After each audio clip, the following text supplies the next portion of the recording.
नमस्कार दोस्तों आज हम आपको लेके चलते हैं बनारस। जी हाँ, भारत के हर एक नागरिक को बनारस के बारे में इन बातों को जरूर देखना और सुनना चाहिए, तो वीडियो से बने रहिए।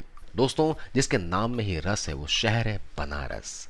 दुनिया के सबसे पुराने शहरों में से एक है बनारस, जो वक्त के साथ चलकर भी रुका सा महसूस होता है, जिसकी पहचान होती है गंगा नदी से। यहाँ का बनारसी पान हो या फिर बनारसी साड़ी या फिर यहाँ मिलने वाले मीठे और तीखे पकवान, सभी को समेटे हुए बनारस में जो सुकून मिलता है वो और कहीं नहीं। बनारस के सफर पर आज आपको बताते हैं इस शहर से जुड़ी कुछ अनसुनी और इंटरेस्टिंग बातें, जिन्हें जानकर बनारस की यात्रा करने की इच्छा और भी बढ़ जाएगी। गंगा नदी के तट पर बसे भूमि को शिव की भूमि कहा जाता है, क्योंकि ये माना जाता है कि इस शहर को भगवान शिव ने बसाया था। काशी नगरी कहलाने वाला बनारस भारत का सबसे पुराना और पवित्र शहर है, जिसे वर्ल्ड हेरिटेज साइट का दर्जा प्राप्त है। बनारस न सिर्फ मंदिरों का शहर है, बल्कि यह सभ्यता की कहानी को बयां करती है। एक ऐसी कहानी जो शायद इतिहास के पन्नों से भी पुरानी है। इस शहर का धार्मिक महत्व तो है ही, साथ ही यहाँ के शाही परिवार का इतिहास भी काफी शानदार है। काशी पर अंग्रेजों का शासन स्थापित होने के बाद कई शाही परिवारों ने काशी के आसपास बसेरा बना लिया था, जिसमें से एक था महाराष्ट्र का पेशवा परिवार। इस शाही परिवार में जन्मी थी झांसी की रानी लक्ष्मीबाई, जिनका नाम बनारस के घाट मणिकर्णिका के नाम पर रखा गया था। बनारस एक ऐसा शहर है जहां आपको अनगिनत मंदिर देखने को मिलेंगे। हिंदू धर्म के सबसे पवित्र धाम शहरों में से एक है बनारस। ये वो जगह है जिसे मोक्ष प्राप्ति का केंद्र माना जाता है। इस शहर को लेकर हिंदू धर्म में बड़ी मान्यता है कि कोई व्यक्ति अगर यहाँ आकर मर जाता है या फिर काशी में उसका अंतिम संस्कार होता है तो उसे मोक्ष की प्राप्ति होती है। एक और अटूट विश्वास यह है कि यहाँ बहने वाली पवित्र गंगा नदी में अगर डुबकी लगा ली जाए तो सारे पाप धुल जाते हैं। बनारस का सबसे दिलचस्प पहलू यहाँ स्थित घाटे हैं, इसलिए घाटों का शहर कहा जाता है। जहाँ पर लगभग 100 घाट है, जिसमें हरिश्चंद्र घाट, सुमेर घाट, मणिकर्णिका घाट आदि प्रमुख हैं।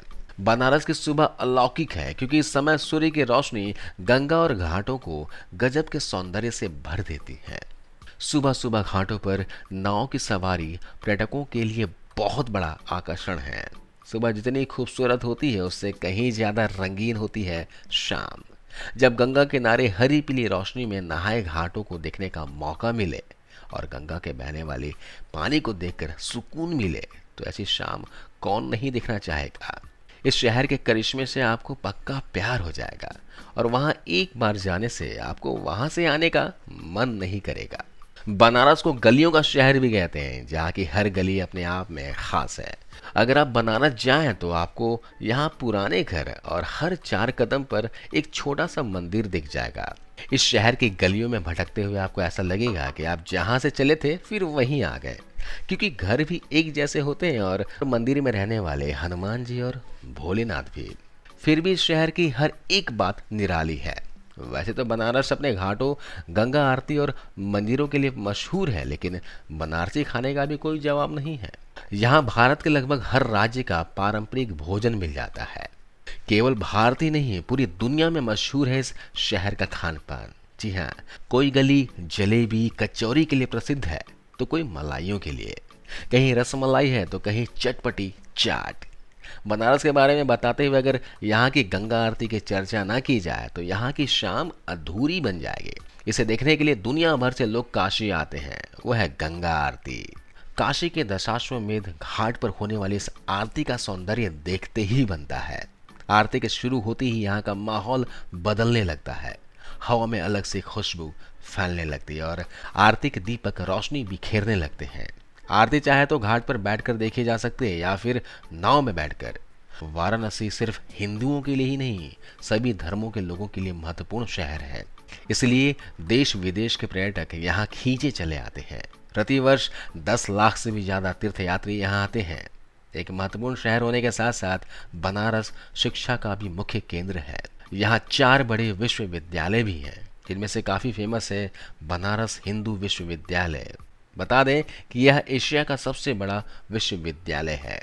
बनारस में 2 दर्जन से भी ज्यादा वैदिक विद्यालय हैं, जिनमें दाखिला लेने वाले छात्रों का हर दिन गंगा के तट पर योगाभ्यास, फिर वेद और शास्त्रों की पढ़ाई और शाम को आरती के साथ दिन खत्म होता है। भारतीय शास्त्रीय संगीत का बनारस घराना रहा है। इस कला ने न सिर्फ यहाँ जन्म लिया बल्कि यहीं विकसित भी हुई।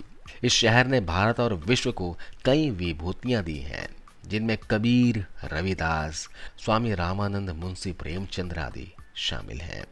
इन सब के अलावा बनारस आयुर्वेद और योग के प्राचीन चिकित्सा विज्ञान से भी जुड़ा हुआ है।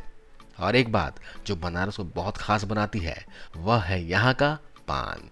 बनारस का पान पूरे भारत में बहुत प्रसिद्ध है। बनारसी पान के पत्ते का स्वाद काफ़ी अलग है। यहाँ कत्था भी अलग तरीके से इस्तेमाल किया जाता है और साथ ही पान में कच्ची सुपारी भी डाली जाती है। ये चीज़ें बनारसी पान को बहुत स्पेशल बनाती है। बनारस के नाम से लोकप्रिय बनारसी रेशम साड़ी यहाँ की शान है। इसे सदियों से भारत की बेहतरीन साड़ियों में से एक माना जाता रहा है। ये साड़ी बारीक बुनी हुई रेशम से बनती है और जटिल डिजाइन से सजाई जाती है। बनारस में रेशम पैदा नहीं किया जाता। बेंगलुरु और चीन से रेशम के धागे मंगवाए जाते हैं और उन धागों से खूबसूरत साड़ियाँ बनाने का हुनर बनारस के बुनकर ही जानते हैं। बनारस में एक बात आपको काफ़ी पसंद आ सकती है। यहाँ आपको प्लास्टिक के कप, ग्लास काफ़ी कम दिखाई पड़ेंगे, बल्कि शहर में ज़्यादातर दुकानों और ठेलों पर मिट्टी के कुल्हड़ों का इस्तेमाल किया जाता है। बता दें कि यहाँ लस्सी, रबड़ी, चाय और कॉफ़ी तक कुल्हड़ों में दी जाती है। हर साल बनारस में अजीब रिवाज का पालन किया जाता है। इसे सुनकर आपको हैरानी होगी। इस रिवाज के तहत यहाँ अश्वमेध घाट पर बारिश के मौसम में मेंढकों की शादी कराई जाती है। पंडित मेंढकों की शादी के सारे अनुष्ठानों को पूरा कर मेंढकों को नदी में छोड़ देते हैं। तो दोस्तों, क्या आप बनारस जा चुके हैं या फिर जाना चाहते हैं? कमेंट्स कर जरूर बताइएगा। जय हिंद।